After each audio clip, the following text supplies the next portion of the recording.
नमस्कार दर्शकों, बहुत बहुत स्वागत है आपका उल्टा चश्मा यूसी पर। मैं हूं चंद्रकांत शुक्ला और मेरे साथ हैं अशोक वानखेड़े जी, देश के प्रसिद्ध राजनीतिक विश्लेषक और मुद्दों पर बारीक से बारीक और विस्तृत से विस्तृत आपको जानकारी देने वाले। सर, बहुत स्वागत है आपका। नमस्कार। और सर, देश में बड़ी हलचल है तमाम मुद्दों पर, तमाम बयानों पर और सियासी घटनाओं पर। हलचल दिल्ली से लेकर महाराष्ट्र से लेकर झारखंड तक है। मैं सीधे सीधे सवाल पर आता हूं। एक बेहद जरूरी कह लीजिए या महत्वपूर्ण कह लीजिए, सुब्रमण्यम स्वामी देश की राजनीति में अपने बयानों और अपने मुकदमों दोनों वजह से चर्चाओं में रहते हैं। सुब्रमण्यम स्वामी एक पोस्ट लिखते हैं सर, वो लिखते हैं कि नरेंद्र मोदी का जन्मदिन सर आ रहा है अगले महीने 17 सितंबर को।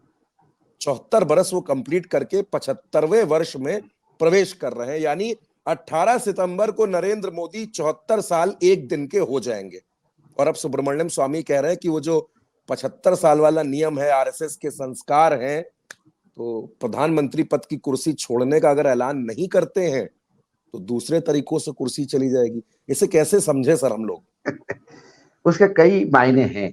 एक तो वो सजेशन दे रहे हैं कि आपने जैसे मुरली मनोहर जोशी जी, अडवाणी जी, सुमित्रा महाजन जी को घर बिठाया, तो आप भी घर बैठने जाइए। अच्छा। ज्यादा हाँ, घर बैठने जाइए। लेकिन राजनीति में कोई रिटायरमेंट का एज नहीं होता। देखिए, 2014 के बाद से भारतीय जनता पार्टी के बेसिक चेंज आ गया, स्ट्रक्चर में चेंज आ गया, फिलोसॉफी में चेंज आ गया।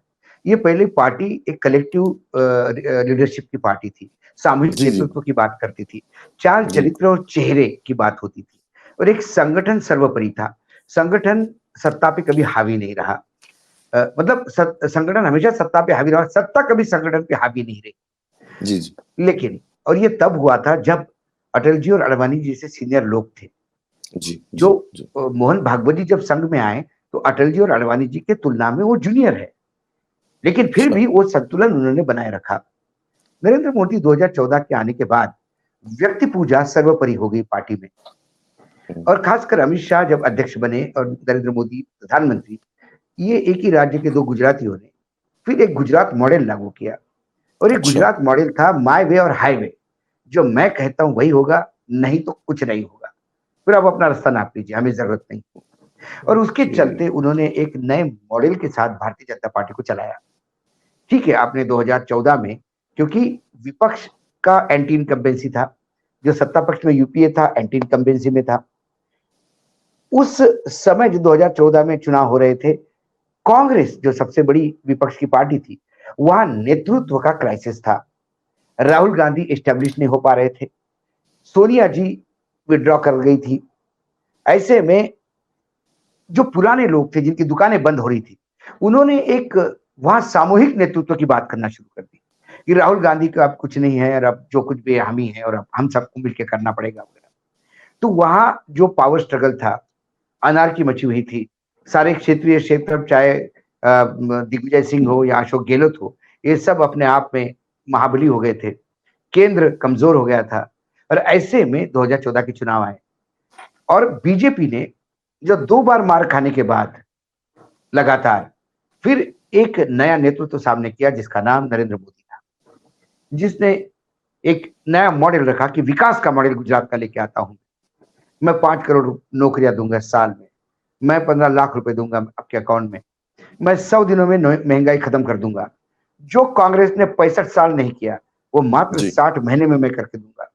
उनको आपने 60 साल दिए, मुझे 60 महीने दीजिए। ये तमाम, और लोगों ने विश्वास रखा, क्योंकि तब तक अन्ना हजारे का आंदोलन, भ्रष्टाचार के कई आरोप, और एक सिस्टमेटिकली सरकार इतनी बदनाम हो गई थी कि मोदी जी आ गए।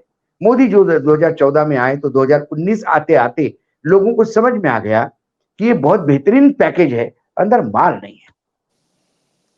और जब 2014 में ये लग रहा था कि मोदी जी शायद गच्चा खा जाएंगे, तभी पुलवामा हुआ, स्ट्राइक हुआ, पुलवामा हुआ, करवाया गया, होने दिया गया। अब ये 3 चीजें हैं इसमें, और ये तीनों डाउटफुल इसमें है, क्योंकि स्वयं गवर्नर साहब ने कहा, मलिक साहब ने, और जिसमें सरकार मौन है, कोई क्लेरिफिकेशन नहीं आया।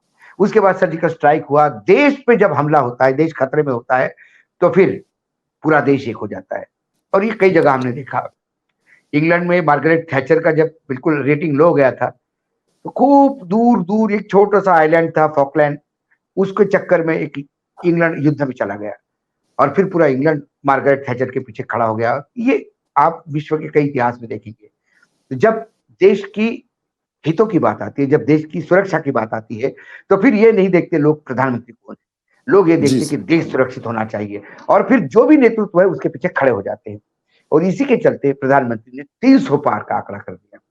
कांग्रेस तब भी स्ट्रगल ही कर रही थी, विपक्ष बिखरा हुआ था, इसका पूरा फायदा बीजेपी को मिला। जी जी। अब 2024 के चुनाव विपरीत थे। 2024 की चुनाव 10 साल की एंटी इनकम्बेंसी थी। लोगों ने लबबाजी पे विश्वास करना बंद कर दिया था। लोग मन की बात सुन सुन के ऊब गए थे। जन की बात सुनने वाला कोई नहीं था। पार्टी में संविधान बदलने की बात हो रही थी। प्रधानमंत्री अपने आप को भगवान का अवतार समझने लगे थे। फिर राम मंदिर भी हो गया, सब कुछ हो गया और उसके बाद 240 पे आया। इसका मतलब ब्रांड मोदी खत्म हो गया। अब मैं आपको ट्वीट पे लाता हूं सुब्रमण्यम स्वामी के, उसके मायने क्या है जी। उन्होंने कहा कि 75 साल हो गए, अब आपको परंपरा का निर्वाह करना होगा। जी, आपको जाना होगा, लेकिन मार्गदर्शक मंडल में। लेकिन राजनाथ सिंह ने यह भी कहा चुनाव के दौरान कि 2029 के चुनाव भी हम मोदी जी के नेतृत्व में लड़ेंगे। जी। एक बार 75 साल के बाद पे बात हो रही थी, तब अमित शाह जी ने कहा कि ऐसा कोई संविधान में है ही नहीं बीजेपी के 75 साल का, ये कहां से आप ला गए, क्योंकि अपने सुविधा विचार बदलते रहते, डेफिनेशन बदलते रहते। तो 75 साल का जो परंपरा और जो एक पैमाना होता है वो उसको मानने को तैयार नहीं है, तो 75 साल वाला बैन होगा। लेकिन सुब्रमण्यम स्वामी बोलते हैं कि वो नहीं गए तो जाएंगे, क्योंकि वर्तमान जो स्थिति हम देख रहे हैं, बजट पास होने के बाद आपका वक्फ बिल आपने वापस होल्ड कर लिया, ब्रॉडकास्टिंग बिल वापस होल्ड कर लिया, आपने अभी लेटरल एंट्री में यू टर्न ले लिया। कई जगह आपको कॉशियस होकर चलना पड़ रहा है, क्योंकि अब उन 52 लोगों को पता पड़ गया है कि मोदी जी प्रधानमंत्री उनकी वजह से है। 2014-2019 में एनडीए के गठबंधन दल दया पे निर्भर थे मोदी जी के। भाई मोदी जी 280 थे, 300 पार थे, तो अपने बलबूते पे थे। फिर भी चलो एनडीए साथ है तो मैं मानता हूं तुम्हें। बताओ 2014 से लेकर 2024 तक एनडीए की मीटिंग तक नहीं हुई। ये इंडिया गठबंधन का जब बड़ा कुनबा इकट्ठा हो गया तो पहली बार एनडीए की मीटिंग हुई। लेकिन एनडीए में जो ओरिजिनल घटक दल थे एनडीए के, जो पारंपरिक थे, जो विचारधारा वाले थे, शिवसेना और अकाली दल, दोनों आज नहीं है। जो है वो टूटे हुए धड़े हैं। जी। दूसरी ओर राज्यसभा में एक जो पारंपरिक एक आपको टेकू लगाता था हमेशा, ओडिशा से बीजेडी लगाता था, आंध्र प्रदेश से रेड्डी वायएसआर कांग्रेस लगाती थी, वो दोनों इस बार गायब हो गए, क्योंकि दोनों का नुकसान आपने किया। जी। तो राज्यसभा में आप तकलीफ में हैं, लोकसभा में आप अपने मन से काम नहीं कर पा रहे, पार्टी में बहुत अनरेस्ट है, संघ हमलावर है। इन सारी बातों, तो राष्ट्रीय अध्यक्ष आप घोषित नहीं कर पा रहे हैं। तो क्या आने वाले साल में यदि राष्ट्रीय अध्यक्ष कल संघ ने अपना ले आए, मोदी जी क्या करेंगे? फिर संगठन सत्ता पे हावी होने का प्रयास करेंगे, फिर मोदी जी को जाना होगा, कोई नया नेतृत्व उभर के आएगा, या नीतीश कुमार या चंद्रबाबू बैकआउट होते हैं। क्योंकि देखिए नीतीश कुमार और चंद्रबाबू दोनों के लिए मुस्लिम मतदाता बहुत अहम है। जी, चंद्रबाबू तो 4% रिजर्वेशन दे रहे हैं, वहां मस्जिदों को मेंटेनेंस दे रहे हैं, और आप तो यहाँ अखिलेश ने पैसा दिया था शमशान की, वो कब्रिस्तान की दीवार खड़ी करने के लिए, तो आपने कब्रिस्तान और शमशान का युद्ध कर दिया था। अब आप 10,000 रुपए दे रहे हैं मस्जिद के लिए आंध्र प्रदेश में। सरकार में भागीदार है आप, डबल इंजन की सरकार है वहां पे, एनडीए का गठबंधन है, BJP is a part of the government in Andhra Pradesh. तो विसंगतियां इतनी भरी हुई है। ये शिव जी की बारात है। जी। शिव जी की बारात वही शिव हित थम सकते हैं। हाँ। बारात शिव जी की ओर, सामने शिव नहीं हो तो फिर भगवान बचाए। तो मतलब शिव बनने की शक्ति है क्या मोदी जी में? मोदी जी अपने आप को अविनाशी और अजन्मी कह सकते हैं, लेकिन सर दिखाई नहीं देता। सुब्रमण्यम स्वामी का जो ये पोस्ट है, ये बड़ी हलचल पैदा कर रहा है। यकीनन सुब्रमण्यम स्वामी खाद डाल रहे हैं। हाँ, सुब्रमण्यम स्वामी खाद डाल रहे हैं उन पौधों को जो पौधे थोड़े कमजोर हो रहे थे, उनको ये फीडिंग दे रहे हैं कि अभी 75 पूरे हो रहे हैं, मांग करो, फिर मांग करो। फिर ताई का क्या हो गया? हमारी ताई ने तो बहुत सेवा की पार्टी की, एक अच्छी स्पीकर बन के गई है वो। जी बिल्कुल बिल्कुल। और वो एक ऐसा सौम्य चेहरा है पार्टी का जिसको लोग आज भी याद करते हैं। आप उन्हें के राज्यपाल तक नियुक्त नहीं करते, आपने उन्हें राज्यपाल लायक नहीं समझा। क्यों नहीं समझा? 75 हो गए और वो कोई राज्यपाल भी नहीं बन सकती जो होनहार है, जिनने पार्टियों को, जिनके पीढ़ियों से बहुत कम लोग जानते हैं कि जब संघ की शुरुआत हुई थी, संघ की स्थापना हुई थी, तो महाराष्ट्र के कोकण में जो संघ बना जी, वो सुमित्रा महाजन जी के पिताजी के द्वारा। पिताजी एक इंस्ट्रूमेंटर थे, वो जाने माने वकील थे, जाने माने वकील थे, और उन्होंने पैसे से भी मदद की। सुमित्रा महाजन जब उम्र की 3, 4, 5 साल की, तब से संघ के संस्कार है और तब से वो संस्कार के साथ जी। वो आजकल की पार्टी आज की इसलिए सफोकेट भी कई बार हो जाती है पार्टी में, लेकिन आज घर पे बैठने के बाद भी हर चुनाव में वो पूरी ताकत लगा देती है कि भाजपा का बुरा नहीं। तो ये ऐसे लोगों को जगह नहीं है। कैसे कैसे लोग राज्यसभा राज्यपाल बनाए गए हैं कि लिस्ट देखा जाए। जी जी, अलग अलग हंसी आती, बिल्कुल। कैसे आप बताइए, अभी राज्यसभा दी गई किरण चौधरी को, हरियाणा से दी गई। इसका मतलब हरियाणा में जिन लोगों ने पीढ़ियों से बीजेपी, संघ से लेके जनसंघ से लेके बीजेपी तक पीढ़ियां खपा दी, आपने उसको दी दिया। महाराष्ट्र में क्या है? आज क्राइसिस है महाराष्ट्र में। आपने एक शेका पक्ष से पार्टी से कल परसों आए हुए आदमी को, आपने पाटिल को राज्यसभा दे दी। इतने सालों से जो बीजेपी की चद्दर उठा रहे, वो क्या दरिया उठाते रहेंगे जीवन भर? और इधर अरुण कुमार यूपी में मीटिंग लेके कहते कि पुराने कार्यकर्ताओं को तवज्जो दीजिए, जो बाहर से आए उनको बाहर करिए। ये दो कॉन्फ्लिक्ट ऑफ इंटरेस्ट है। इसलिए मोदी जी के लिए सवाल 75 साल की उम्र नहीं, मोदी जी के लिए हर दिन डिफिकल्ट होते जा रहा है। मोदी जी के लिए हर दिन अग्नि परीक्षा है, इस सरकार को हर दिन अग्नि परीक्षा है। इसलिए सुब्रमण्यम स्वामी का ट्वीट जो है, वो जो 2 सेक्शन में बटा है कि मोदी जी 75 में रिटायर्ड हो जाएंगे, क्योंकि वो परंपरा है, नहीं तो फिर उनको जाना पड़ेगा। क्योंकि ये मैंने सारे लिस्ट करके आपको बताने का प्रयास किया। सर अच्छा, एक अहम बात है, आपने अग्नि परीक्षा की बात कही, एक और गच्चा लग गया भाजपा को झारखंड में, जहां प्लान ए फेल हो गया चंपाई सोरेन को अपनी पार्टी में शामिल करने का। वो प्लान फेल हुआ तो चंपाई सोरेन ने पार्टी बनाने का ऐलान कर दिया। कुछ ऐसा ही सर बिहार में हुआ था जब जीतन राम मांझी ने अपनी पार्टी बनाई थी, और अब वो एनडीए का हिस्सा है। जीतन राम मांझी तो बधाई भी दे रहे। चंपाई सोरेन के इस फैसले को, पार्टी बनाने का जो ये फैसला है, इसको आप झारखंड की राजनीति में किस तरह देखते हैं सर?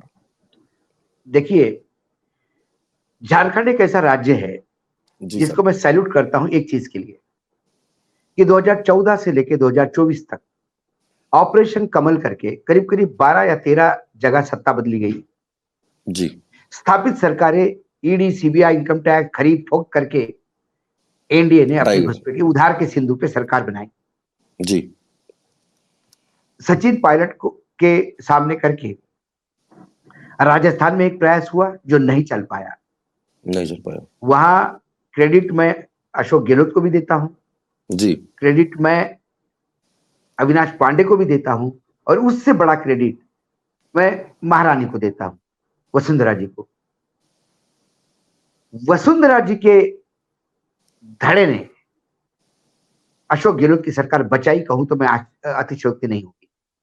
बड़ी बात कह रहे हैं क्योंकि वसुंधरा और दिल्ली की लगातार टकराव बना हुआ था। लोकसभा में भी जो 8 से 10 सीटें 8 सीटें मिली है बीजेपी को, कांग्रेस को, वसुंधरा की देन है। तो वहां पे सिंगल हैंडेडली अशोक जी ने नहीं, वहां कई फैक्टर्स ने लेके सरकार बचाई। लेकिन सोरेन के यहां कितने हमले हुए? 5 ऑपरेशन लोटस। जी जी बिल्कुल।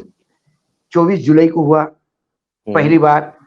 एक महाराष्ट्र से कुछ लोग आए थे और रांची में ही कुछ पैसे वैसे लेके कुछ सांसदों को, विधायकों को खरीद रहे थे। वो कहा गया फल खरीदने आए थे। अरे इतने लाख, कौन सा फल भैया, महाराष्ट्र सारा दुनिया को फल देता है, ये कौन सा फल महाराष्ट्र में उठा के लेके जाएंगे।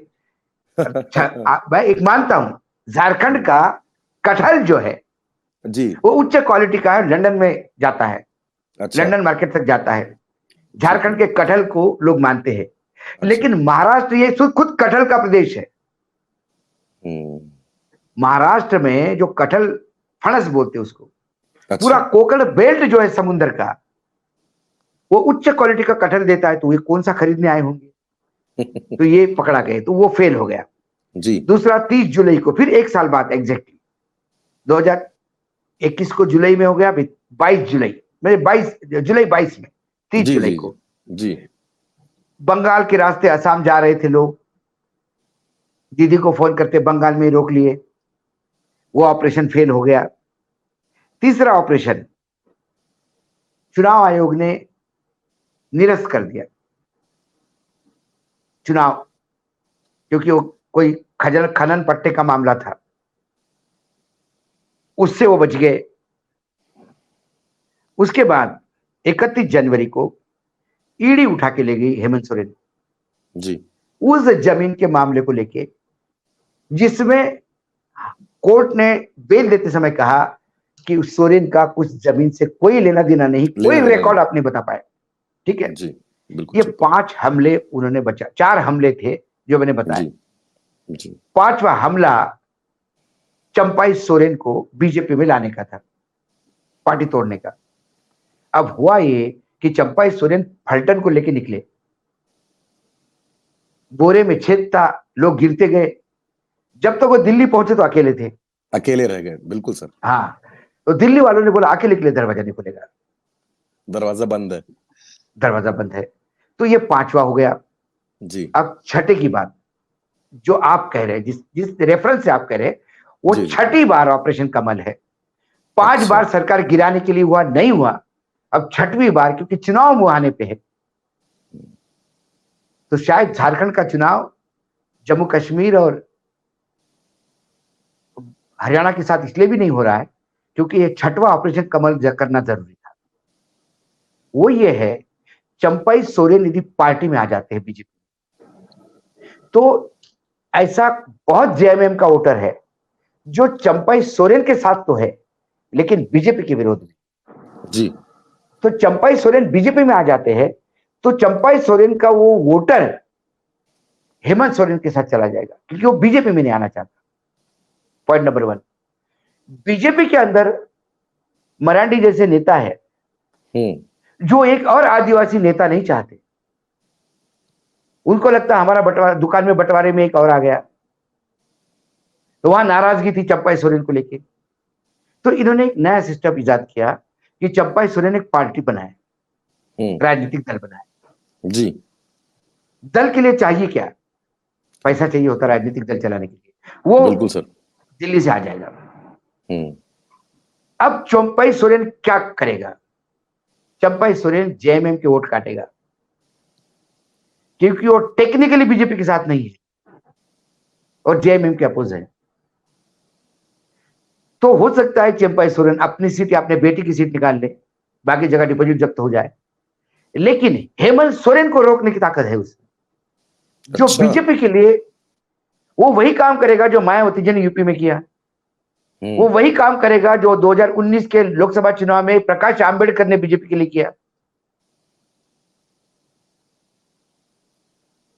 वोट कटाऊ एक सेक्शन जम्मू झारखंड में खड़ा कर देंगे, और खासकर उस बेल्ट में। हुआ क्या, हेमंत सोरेन जाने की वजह से पूरा संथाल का जो बेल्ट है, आदिवासी सीट, वो तो बीजेपी सुकड़ा साफ हो गया। यही नहीं हुआ, जो बंगाल में जंगल महल एरिया है जो झारखंड को लग के और जहां संताल वोटर है वहां भी बीजेपी सुकड़ा साफ हो गई। तो उन्हें एक संताल, एक आदिवासी चाहिए, तो ये चंपाई सोरेन को घुमाएंगे वहां पे।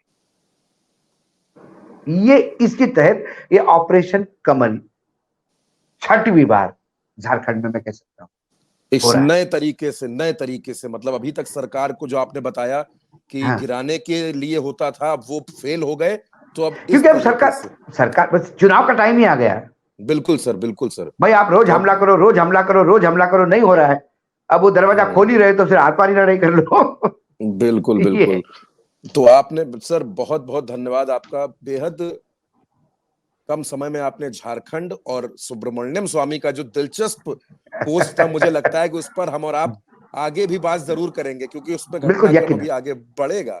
हाँ, बहुत शुक्रिया अशोक सर आपका हमें वक्त देने के धन्यवाद, लिए और दर्शकों को धन्यवाद, बारीकी से समझाने के लिए। नमस्कार।